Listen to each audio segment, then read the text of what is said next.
Story recapped here. Today, I'm going to explain a drama, horror, sci-fi film called Sputnik. Spoilers ahead. Watch out and take care. During the Cold War in 1983, two Russian cosmonauts, Commander Konstantin Veshnyakov and Lieutenant Kirill Overchenko, complete the final leg of the Orbit 4 space mission.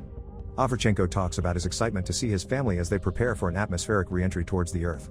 After executing all the system procedures, the two men are finally ready to descend. As they begin to enter the Earth's atmosphere, powerful turbulence suddenly causes their spacecraft to shake vigorously, forcing the system to fluctuate.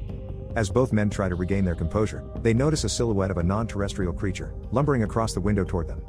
The Orbit 4 spacecraft enters the Earth's atmosphere as it crash-landed in the fields of Kazakhstan with only Konstantin surviving. Inside the Research Institute of Brain in Moscow, Dr. Tatyana Yuryevna, a psychiatrist and a renowned neurophysiologist, stands on trial for alleged malpractice. She explains that her patient was improperly diagnosed by the previous doctor and insists that the method of submerging the patient into the water is necessary to temporarily cut the oxygen supply inside the lungs. In the end, Tatyana is sanctioned for dismissal. Meanwhile, Colonel Semiradov, head secretary of the Soviet Union Scientific Research, spectates her proceedings from afar. Impressed by her forthright attitude, he approaches Tatyana and presents a proposition. Semiradov tells Tatyana that he runs a research institute for neuropsychiatry. He persuades her that he will take care of the review board if she goes with him to Kazakhstan to work on a case. Showing no reluctance, Tatyana takes the helicopter with Semiradov, heading their way to Kazakhstan. In flight, Semiradov discloses how they had to falsify the media reports about the recent Orbit 4 landing. He then tells Tatyana how they lost radio contact with them on the day before they landed. And the patient, sole survivor Commander Konstantin, who was then retrieved near the spacecraft's remains, suddenly suffers from episodic memory loss. They soon arrive at the All-Union Scientific Research Institute. As they head to one of the underground labs, Semiradov tells Tatyana that she has access to 90% of the facility. They find Dr. Yen Rigel, the research director of the institute, attempting to hypnotize Konstantin. After a few minutes of bad luck, Rigel ends the session in disappointment. As Rigel vents his frustration out, Tatyana enters the glass confinement to meet Konstantin. She introduces herself and offers him a cup of tea. Just as he grabs the cup, Tatyana observes his every movement keenly. She explains that she was requested to assess his condition. Then she shows an indifferent expression towards him and suddenly asks about his toy. Despite Tatyana's impoliteness, Konstantin graciously answers that it's a cosmonaut's tradition to bring one personal possession with them in space. After a few minutes of running through the initial stage of the interview, Konstantin asks Tatyana's help to contact his mother to tell her that he's doing well. Neither confirming to agree nor disagree, she then takes her leave. On the other side of the glass confinement, she tells her colleagues that the patient is suffering from PTSD, or post-traumatic stress disorder, and explains that his sensory receptors may be damaged as she expresses her disapproval of confining Konstantin more of a prisoner than a patient. After stating her case, Tatyana tells Semiradov that she's already done and now intends to leave. Tatyana is scheduled for the next day's flight to Moscow. Without a choice, she is compelled to stay for the night. After making up her room, she then goes to the telephone to grant Konstantin's request to call his mother, but the operator denies her attempt.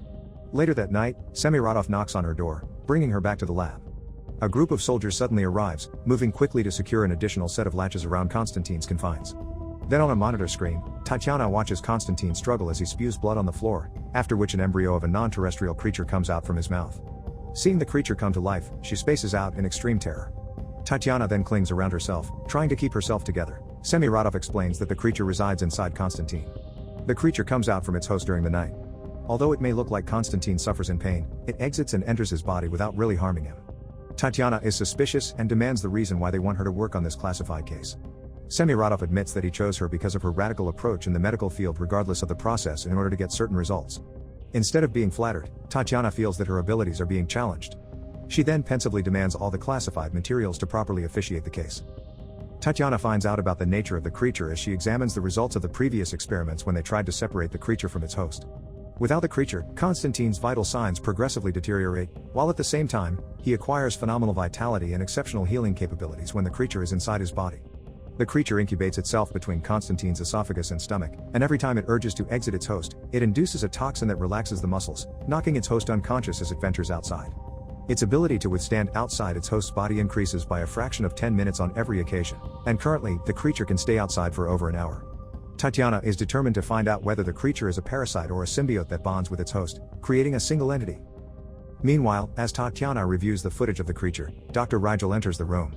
She then asks Rigel how the creature feeds. Rigel explains that it gets its nutrients from the food that Konstantin eats. As Tatyana notices Rigel's enmity towards her, she sarcastically clarifies that she is not after his position nor his aim for the Nobel Prize. Later on, she makes an appointment with Konstantin and catches him inside his cell exercising. Konstantin confronts Tatiana that she might presumably be drawn to him and accuses her that she willingly presented herself to officiate this case. Tatiana sarcastically informs him that she is more likely to think that he is deranged.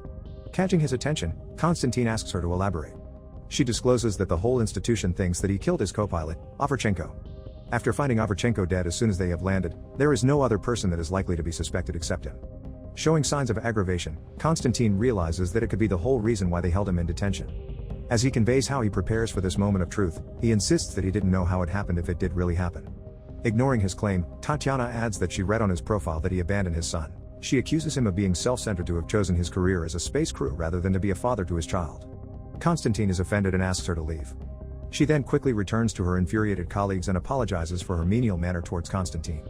She orders them to test his endocrine levels as she explains that she intended to aggravate him on purpose to increase his psychological stress in order to accurately determine how the creature reacts to hormonal change. Afterward, she asks Semiradov to transfer Konstantin into a medical unit during daylight hours and to allow him to interact with other people in an attempt to recreate a normal life circumstance for him to obtain a realistic clinical approach. The next day, Tatiana pays Konstantin a visit to his assigned medical unit. She apologizes for provoking him intentionally just to measure his hormone levels under severe distress. Konstantin sits down silently, turning his back on her. As Tatiana is about to leave, he suddenly tells her that he didn't know about the child. A week before his flight, he was informed about his fiancée's death. His fiancée didn't have any relatives, so his son was brought into an orphanage without his knowledge. The government concealed that information from him in order to prevent him from making any sudden decisions prior to their mission. Then Konstantin approaches her and tells her about his suspicion that she stayed not to cure him of amnesia but for a far greater reason. Tatiana falls silent for a while, and as she stares at him, she tells him that she is not allowed to disclose anything. On that night, Tatiana stands behind the glass confinement as Konstantin lies unconsciously on the floor. The creature walks towards her, scanning her on the other side of the glass. Tatiana demonstrates to show how she lies on the floor. Observing her movements, the creature imitates her position. She then accidentally knocks Konstantin's toy as she stands up. As the toy staggers, the creature looks at it in fascination. Tatiana then puts on a protective suit and demands to raise the glass. Without anything in between them, she places the toy in front of the creature. All of a sudden, the creature twines around the toy unexpectedly, as if a predator protecting its offspring. Looking in astonishment, Tatiana tries to lay a hand on the creature but suddenly slips on the slime in the attempt, causing the creature to react violently. Semiradov immobilizes the creature by switching the bright lights on. Then he immediately lowers the glass down as the soldiers pull Tatiana to safety. Right after the incident, Semiradov checks on Tatiana. Excited about her new discovery, she tells him how Konstantin's subconscious self embodies the creature's mind after noticing how the creature reacted towards the toy. She hypothesizes that it reacted in such a way because the toy reminds him about the guilt he feels towards his son. She is convinced that Konstantin and creature are a single entity and share the same conscious mind. She assesses that the creature partially alleviates Konstantin's memory and social skills, causing amnesia. She then concludes that at some point, the creature will no longer need its host. She suggests bringing Konstantin to Moscow for proper treatment but is instantly rejected by the colonel. Semiradov justifies that he makes fake reports every day to protect his comrade and to substantially avoid getting an order from the higher-ups to destroy the creature and most likely eliminate Konstantin as well. Tatiana once again reviews the videos and happens to notice some parts of the footage were edited. She then confronts Rigel about her suspicion that the creature might not be feeding on what Konstantin takes in for himself but entirely feeds itself separately. She asserts that in order for her to lead a sound investigation, she demands the right to know about everything. Rigel reacts distressfully as he threatens her, telling her to go back to Moscow. Tatiana then reminds Rigel about the Nobel Prize, after which she insists that he won't make any progress without her expertise as she convinces Rigel to provide her all the information without letting Semiradov know. Later that night, Rigel takes Tatiana during the creature's feeding sessions. Concealing herself at the back of Rigel's truck, she's able to sneak inside the feeding chamber. Rigel hands her a night vision telescope in order for her to completely observe the whole procedure. In a large cage, the soldiers locked in one of the prisoners inside. Due to its sensitivity towards bright lights, the feeding must be done in a low light condition as they bring forth the creature to its human prey. The creature shows itself to its victims first in order to expand their fear, letting the brain increase its cortisol production from which the creature feeds and obtains its nutrition. The next morning, Tatiana invites Konstantin for a run around the facility's compound. As they do their rounds, Tatiana secretly tells him about the alien creature from outer space that's inside him. Then she continues about her recent discovery that the creature feeds on people. She then explains that she can help him separate the creature from himself, but in order to do that, they need someone that can inform the government regarding his condition. He acts as if he heard nothing from Tatiana and quickly turns around. Just as before Konstantin finishes his run, he instructs her to meet him at midnight on the hallway that is located close to the lab. At exactly midnight, both Konstantin and Tatiana are able to meet at the rendezvous. They remain covert, slipping in the hallway, heading towards the facility's morgue. Konstantin confesses that he is the creature himself, a version of himself without morals nor obligations. He admits that he feels everything it feels and clearly remembers every detail of what it sees. Then she asks for the reason why he keeps it for himself if he already knew what was happening from the beginning. He justifies that if ever Semiradov knows that he can control the creature, the more that he will be kept in custody. He plans to endure everything for 2 weeks before getting a discharge order from the review board. However, Tatiana disapproves of the thought that he needs to feed on people for another 2 weeks. This creates a great deal of disagreement between them. Upon returning to her room, one of the soldiers intercepts her and takes her to Semiradov's office. She then confronts Semiradov about feeding people to the creature. He admits that the real reason they are here is to find a way to control the creature, turning it into an effective weapon. He then takes her to the feeding chamber and locks her inside the cage together with 2 other prisoners. From a distance, the creature quickly moves in to attack one of the frightened inmates when Tatiana suddenly stands in front of it, protecting the man behind her. The creature shows hostility but was seized by Tatiana's determination to defend the man. Witnessing its marvel, Semiradov subjugates Tatiana to cooperate with him to investigate how to fully control the creature as he threatens her life. Tatiana forces herself to work the next day. She decides to study the catatonic body of Averchenko with Rigel, to unravel the truth behind the creature's decision for choosing Konstantin over him. She finds out that Averchenko has an early stage of cancer that they couldn't detect prior to liftoff. It started with a kidney tumor that eventually causes Addison's disease, a rare disorder of adrenal insufficiency, preventing the body to produce high concentrations of metabolic hormones that include cortisol. The creature was able to detect Averchenko's condition, causing it to choose Konstantin as its host. As she calls Rigel to examine Averchenko's body, she hides her message using medical jargon, stating, at 2 p.m. by the medical unit, they will attempt an escape together with him. Using the same cryptic language, Rigel refuses to connive with them. Continuing their conversation with the same language, Tatiana manages to convince him. He then provides Tatiana with a bag that contains a sedative. Without a moment to waste, Tatiana approaches the guard and quickly injects the sedative in his neck, knocking him down. She then takes his gun, gives it to Rigel, and asks him to be on the lookout as she steps inside Konstantin's room. Tatiana finds Konstantin weeping on the floor, feeling sorry for himself. Regardless, she tells him her plan to escape and convinces him to do so. As they leave the room, Rigel hands Tatiana the keys to his vehicle and tells them where to find it. Rigel chooses to stay, telling them that there is something that he needs to do in order to make everything right. They then exchange sincere farewells. Looking at Tatiana and Konstantin heading for the exits, Rigel rushes towards his office as he securely locks the doors with a table. Then he calls the authorities, reporting the incident. Meanwhile, in the surveillance room, Semiradov looks at Tatiana and Konstantin running off. He then executes a directive to retrieve Konstantin alive, and all at once, a shoot-to-kill order for Tatiana. At the enclosure, the response team is already holding their position, waiting for them to surrender.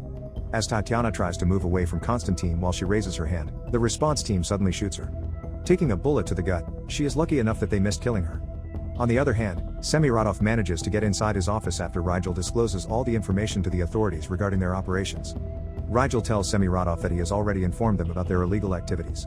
Expressing his grave disappointment towards Rigel's disloyalty, Semiradov shoots him dead on his seat. Back at the enclosure, hiding behind the crates, the response team slowly closes in. Tatiana then throws the syringe that contains a cocktail of hormones that can imitate the effects of Addison's disease, forcing the creature to leave his body immediately. The creature suddenly appears in front of the soldiers, attacking them one by one. Then Tatiana quickly drags Konstantin inside Rigel's jeep and rapidly drives it crashing through the gates. Semiradov arrives a little too late at the enclosure. Discovering that Tatiana and Konstantin had already fled, he decides to take the creature out all by himself. Driving at daybreak, Tatiana suddenly stops to check on Konstantin's severe condition. Just behind them, Semiradov and his team are closing in. Feeling helpless, Tatiana approaches them and admits she was wrong to think that Konstantin can survive without the creature. Semiradov takes out the heavily injured creature with the intention to force it back inside Konstantin. As Konstantin becomes completely symbiotic with the creature, he then transfers his consciousness to the symbiote, killing Semiradov and his team. Clear from all the danger, the creature re-enters Konstantin's body, and in a few seconds, Konstantin regains his vitality. Looking from afar, they see the authorities coming in. Now able to heave a sigh of relief, Konstantin tells Tatiana that he has finally made his decision just as he subsequently pulls the trigger to kill the creature, alongside himself.